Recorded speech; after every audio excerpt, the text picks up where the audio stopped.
Question है ये jam computer application 2005 में पूछा गया था और ये जो क्वेश्चन नंबर है ये क्वेश्चन नंबर 7 है। तो इसमें जो आपको बताना है वो ए इनवर्स बताना है। आपको ए कुछ इस टाइप का मैट्रिक्स दे रखा है और ए इनवर्स आपको बताना है कि ये है या ये है या ये है या ये। तो ए इनवर्स निकालना हम अपने 12th स्टैंडर्ड से सीख ही रहे हैं। वहां पर कोई मैट्रिक्स होता था तो हमसे पूछा जाता था कि फाइंड द ए इनवर्स। तो अगर हमसे ये पूछा जाता है कि फाइंड द ए इनवर्स, तो हम अगर इस क्वेश्चन को बहुत ही आसानी से कर लेते हैं। लेकिन सोचने वाला सवाल ये है कि कोई इतना हार्ड क्वेश्चन नहीं है, लेकिन फिर भी मैं इसको सॉल्व कर रहा हूं और उसके पीछे मेरा जो मोटिव है वो यही है कि एक डिफरेंट अप्रोच या एक डिफरेंट एनालिसिस इस क्वेश्चन पर मैं आपको दे पाऊं। तो क्योंकि हमारे पास जो एग्जाम होते हैं हायर मैथमेटिक्स के, चाहे एनबीएचएम का हो, सीएमआई का हो, टीएफआर का हो, जैम का हो या आइसर का हो, कोई से भी एग्जाम हो, उसमें ऐसे क्वेश्चंस होते हैं कि क्वेश्चन एक ही रहेगा लेकिन उस क्वेश्चन को तोड़ मरोड़ कर यानी कि डिफॉर्म करके किस किस तरह से क्वेश्चन का स्टैंडर्ड यानी कि उसका लेवल बढ़ाया और घटाया जाता है, वो आप यहाँ पर इस क्वेश्चन की ब्यूटी देख सकते हैं और समझ सकते हैं। तो सपोज करो ए हमें यहाँ पर गिवन है। अगर कोई ए, अगर मान लो कोई ए गिवन है, ए इज गिवन, तो अगर ये 12th स्टैंडर्ड पर होता तो हमसे क्या पूछा जाता है, find A inverse, find A inverse. तो तब हम क्या करते, सबसे पहले तो ये चेक करते find A inverse if possible. हमसे ये पूछा जाता है 12th स्टैंडर्ड पर अक्सर।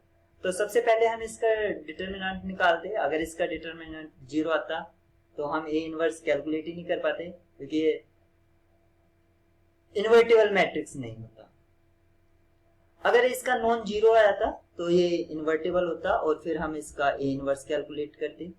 तो हमारा जो जैम पर ए इनवर्स कैलकुलेट करने का जो प्रोसीजर था वो ये होता था कि ए इक्वल टू ए आई, और हम एलिमेंट्री रो ऑपरेशन इस पर अप्लाई करते ए पर, और इस आई पर एलिमेंट्री रो ऑपरेशन अप्लाई करते। तो इस ए को रिड्यूस करते हम आइडेंटिटी मैट्रिक्स में, और ये जो होता है ये ए और इस टाइप से एक और आ जाता है, यानी कि दो मैट्रिक्स का प्रोडक्ट आइडेंटिटी मैट्रिक्स हो रहा है तो ये एक दूसरे के इनवर्स हैं। तो इस तरह से हमें ए का इनवर्स ये वाला मैट्रिक्स मिल जाता। तो ये तो स्टैंडर्ड पर था जब हम 12th स्टैंडर्ड पर करते।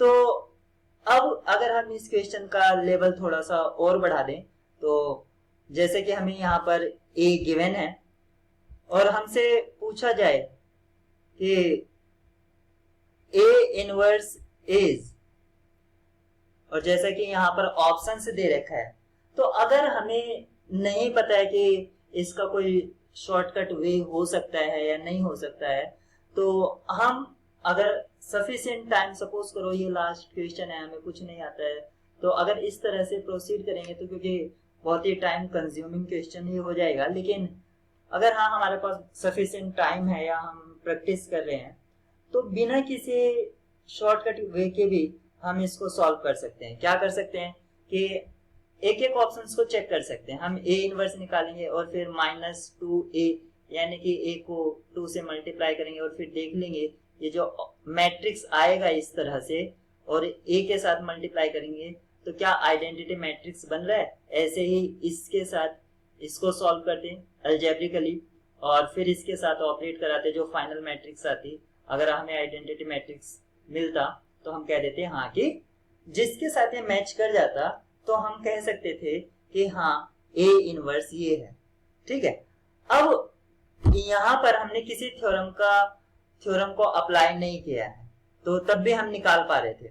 तो अगर जैम में अगर आपसे ये पूछा जाता है कि ए इनवर्स, तो भी आप निकाल दोगे, लेकिन उसमें थोड़ा टाइम जरूर लगेगा और आप आप वेरीफाई भी यहाँ पर कर सकते हैं। लेकिन अगर सपोज करो इसका आप थोड़ा सा लेवल और इंक्रीज करना चाहते हैं तो कैसे करेंगे? तो a is given, then a inverse can be expressible in terms of a if possible अगर पॉसिबल है तो a इनवर्स को a की टर्म में एक्सप्रेस करो। अब ये मान के चल रहे हैं हम कि हमें ऑप्शंस गिवन नहीं है, ये ऑप्शंस गिवन नहीं है, क्योंकि ऑप्शंस गिवन नहीं है तो हम अपना आंसर वेरीफाई नहीं कर सकते हैं कि हाँ ये इसका ठीक है। अब हमें थोड़ा लेवल हमारा हार्ड हो गया, जैसे कि अक्सर CMI में, NBHM में या TFR में पूछा जाता है। तो सबसे पहले तो ये होगा कि अगर हमें कोई थ्योरम नहीं आता है तो यानी कि जिसे हम कैले थ्योरम या कैले हैमिल्टन थ्योरम बोलते हैं, अगर उसका आइडिया नहीं है तो ये बहुत ही कॉम्प्लिकेटेड हो जाएगा इस तरह से सोचना कि हाँ ए के टर्म्स में इसको कैसे लिखें। तो जो सबसे पहले है कि ए इनवर्स को एक्सप्रेस करना है, तो पहले तो हम यही वेरीफाई कर लेंगे कि इसका इनवर्स एग्जिस्ट करेगा या नहीं करेगा, तो वो तो उसका डिटरमिनेंट निकाल के सभी वेरीफाई कर सकते हैं। अब ए इनवर्स को हमें ए के टर्म्स में लिखना है तो उसके लिए हमें जरूरत पड़ेगी कैले हैमिल्टन थ्योरम की, और तभी हम इसको इजीली लिख पाएंगे। तो मैंने यहाँ पर आपको यही बताने की कोशिश करी है कि एक पर्टिकुलर क्वेश्चंस को लेकर किस तरह से उसका लेवल इंक्रीज और डिक्रीज किया जाता है और डिफरेंट एग्जाम में पूछा जाता है। अक्सर जब हम किसी कॉम्पिटिशन की तैयारी करते हैं तो अक्सर हम बहुत सी कोचिंग्स भी ज्वाइन कर लेते हैं और वहां से असाइनमेंट दे दिया जाता है, और हमारा मोटिव सिर्फ ये होता है कि पर्टिकुलर क्वेश्चंस को बस सॉल्व करें, उस पर हम एनालाइज नहीं कर पाते हैं, ज्यादा टाइम उसको नहीं दे पाते हैं। तो कोशिश करें कि जितनी भी आप पढ़ाई कर रहे हैं उसको एक एनालाइजिंग फैक्टर से जरूर उसको सोचें कि हाँ इसको डिफॉर्म करके मैं किस तरह से अपना एनालाइजिंग वे इम्प्रूव कर सकता हूँ या एक अप्रोच डेवलप कर सकता हूँ। तो एक डिफरेंट आइडिया सोचने का जरूर डेवलप करें। खैर बात करते हैं इसके सॉल्यूशन की। सॉल्यूशन को कैसे किया जाएगा? तो सॉल्यूशन तो बड़ा आसान है। सबसे पहले अगर इस तरह का पूछा जाता है कि ए इनवर्स फाइंड करिए और यानी कि ए की टर्म्स में, तो सबसे पहले आपको कैरेक्टरिस्टिक इक्वेशंस यानी कि कैरेक्टरिस्टिक इक्वेशन फाइंड करना होता है। कैरेक्टरिस्टिक इक्वेशन, और उसको फाइंड करने का जो हमारे पास तरीका होता है determinant of A minus lambda I, ये हम कैलकुलेट कर लेते हैं। तो इसको अगर हम कैलकुलेट करेंगे तो ए माइनस पहले लैम्डा, तो इस मैट्रिक्स के लिए अगर मैं ए माइनस लैम्डा आई लिखूंगा, पहले मैट्रिक्स लिख लेता हूं 0 0 1, मैट्रिक्स लिख लेता हूं 0 0 1 2 1 1 1 2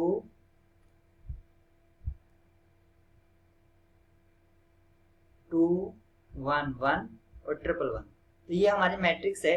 इस मैट्रिक्स के लिए हमें determinant of A minus lambda I इसको लिखना है।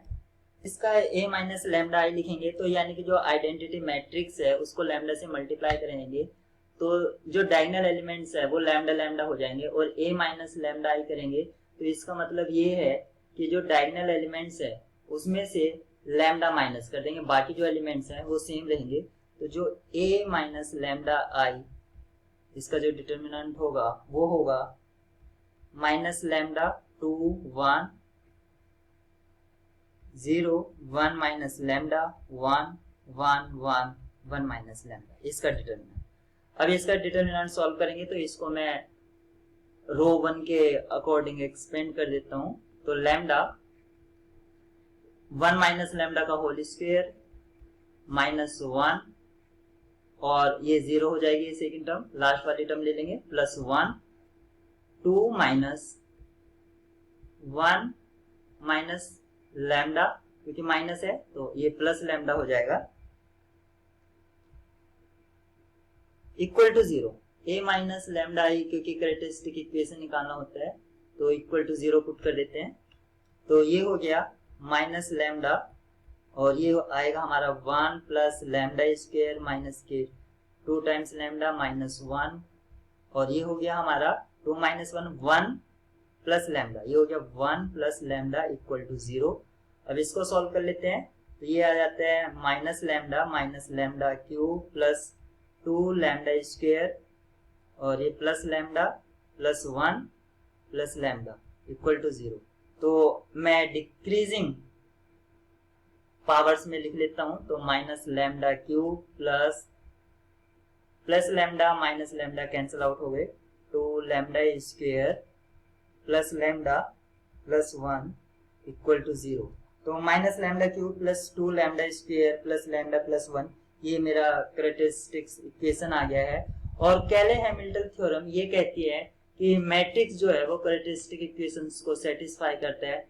तो अगर इस इक्वेशन को सेटिस्फाई करेगा तो minus A cube plus 2 A square plus A plus identity equal to 0, ये हमारा हो जाएगा।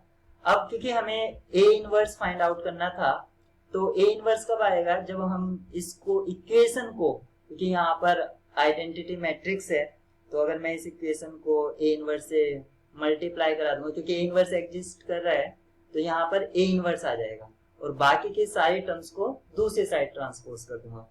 तो मैं इसको करता हूं, तो आप चाहे प्री मल्टीप्लाई कराएं चाहे पोस्ट मल्टीप्लाई कराएं, उससे कोई फर्क नहीं पड़ेगा। तो ये क्या हो जाएगा, ये हो जाएगा minus A square plus 2 A plus I plus A inverse equal to 0। अब देखिए ए इनवर्स आ गया जो हमें कैलकुलेट करना था, तो बाकी दूसरी साइड पहुंचा देंगे, तो A inverse equal to A square minus के 2a माइनस आई। तो हमने ए इनवर्स को ए की टर्म्स में लिख लिया, और ये जो था ये ए स्क्वायर माइनस के 2a माइनस आई किससे मैच कर रहा है, ये ऑप्शन हमारा सी से मैच कर रहा है, तो हमारा ये राइट चॉइस है। और क्योंकि जो इस तरह से इनवर्स आता है वो यूनिक होता है, यानी कि यूनिक एक्सप्रेसिबल होता है इन टर्म्स ऑफ वे, तो दूसरा ऑप्शन इसका होगा नहीं, यानी कि सिर्फ इसमें एक ही करेक्ट ऑप्शन है।